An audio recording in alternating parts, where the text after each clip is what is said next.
21세기 민족일보 TV 뉴스 브리핑입니다. 총 5편의 뉴스를 준비했습니다. 2월 4일 첫 번째 소식입니다. 미군, 중국 인근에서 계속되는 군사적 도발.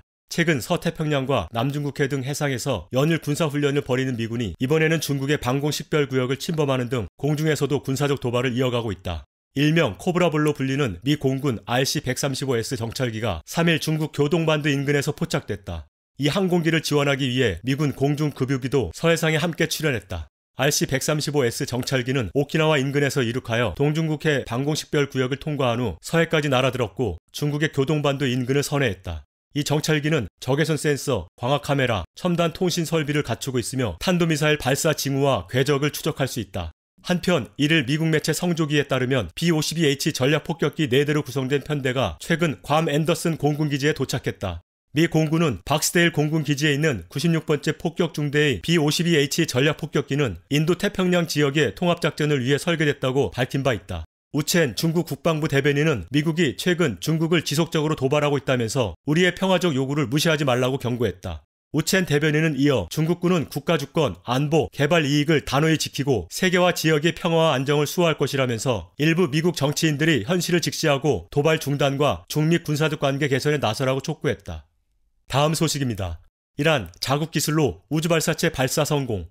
이란 국영TV는 1일 이란 국방부가 고체 연료로 작동하는 강력한 엔진을 갖춘 새로운 우주발사체 발사에 성공했다고 밝혔다. 이란 국방부 항공우주국 아마드 후세인의 대변인은 이날 TV 인터뷰에서 졸제나라는 이란 국내 기술로 된 고체 연료 프로그램을 소개했다. 그는 졸제나는 220kg의 위성을 지상 500km 궤도로 운반할 수 있다면서 이 우주시험의 가장 중요한 성과 중 하나는 가장 강력한 고체 연료 엔진을 얻는 것이라고 언급했다. 아미르 하타니 국방장관은 이번 우주 발사체 성공을 두고 이란이 세계 강국들이 독점해왔던 선진 과학기술의 국내 개발 능력을 입증했다고 밝혔다. 이란의 우주 발사체 소식을 두고 미국을 비롯한 서방 국가들은 새로운 군사적 위협이 됐다고 평가했다. 미국은 최근 연간 이란과 군사적 긴장이 높아짐에 따라 이란의 우주 산업에 제재를 가한 바 있다. 이란의 이번 우주 발사체 발사 소식은 미국의 제재에도 불구하고 이란의 방위산업, 우주산업 기술이 강화되고 있다는 사실을 입증한다. 이란은 그동안 북코리아로부터 로켓 기술, 핵 기술을 전수받은 것으로 알려졌다. 이란 최고 지도자 알리 카메네이는 국가안보를 위한 국방 우주 프로그램의 중요성을 강조하며 이란은 미국의 당근책에 넘어가지 않으며 미사일 우주 프로그램을 포기하지 않을 것이라고 힘주어 말했다. 다음 소식입니다. 트럼프 노벨 평화상 후보로 추천돼.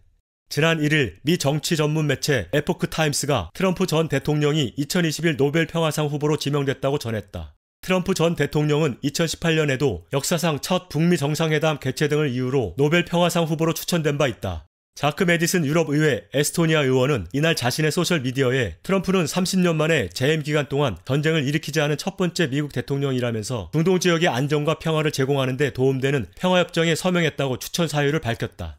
트럼프 전 대통령의 모든 외교정책을 뒤집겠다고 예고했던 바이든 대통령도 아브라함 협정은 승계할 예정이다. 블링컨 미 국무장관은 지난달 28일 아브라함 협정을 유지하겠다는 입장을 이스라엘 측에 밝혔다. 올해 노벨 평화상 후보는 2월 1일까지 추천되고 3월 말 후보 명단이 공개되며 수상자는 10월에 발표된다. 트럼프 전 대통령은 이에 대한 별다른 입장을 밝히지 않고 있다. 다음 소식입니다. 트위터, 트럼프 전 대통령 측근 계정 영구 정지. 트위터가 트럼프 전 대통령의 측근 마이크 린델이 운영하는 침구업체 마이필로우의 공식 계정을 영구 정지했다. 린델이 마이필로우 계정을 통해 잭 도시 트위터 CEO가 부정선거에 연루됐고 감옥에 가야 한다고 주장한 데 대한 보복 조치로 보인다. 2일 트위터는 마이필로우 계정이 시정조치 회피 정책을 위반해 영구 정지했다고 밝혔다. 시정조치 회피는 트위터 측의 영구 정지 조치를 회피하는 것으로 개인 계정이 정지된 린델이 회사 계정을 통해 트위터 활동을 했다는 것이다. 앞서 트위터는 25일 11월 3일 대선에서 부정선거가 있었다는 주장을 번복했다는 이유로 린델 계정을 금지했다. 린델은 2일 USA 투데이와 인터뷰에서 그들이 내 회사에 이런 일을 했다는 게 믿기지 않는다라며 그들은 나를 파괴하려 한다고 지적했다. 한편 린델은 개표 조작 주장과 관련해 투표기로부터 소송에 휘말릴 것으로 예상된다. 투표기 변호인들은 지난달 그에게 서한을 보내 허위, 음모론적인 주장을 중단하지 않으면 명예훼손으로 고소하겠다고 밝혔다.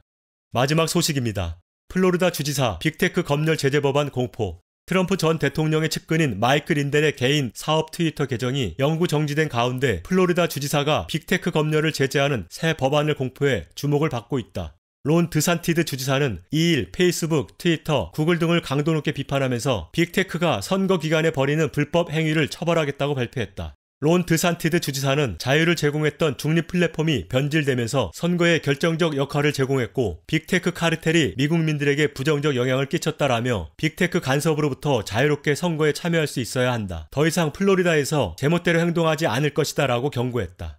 트위터는 지난 8일 트럼프 전 대통령의 개인 계정을 영구 정지했고 애플, 구글은 트럼프 지지자들이 사용하는 팔러를 다운받지 못하게 했으며 아마존은 팔러에 제공하던 웹호스팅 서비스를 중단했다. 이번 법안에 의해 선거기간 후보자의 계정 접근을 막은 기업에는 하루당 10만 달러의 벌금이 부과된다. 알고리즘을 이용해 특정 후보자와 이용자를 연결하거나 컨텐츠 접근을 억제 우선할 경우에도 처벌받는다.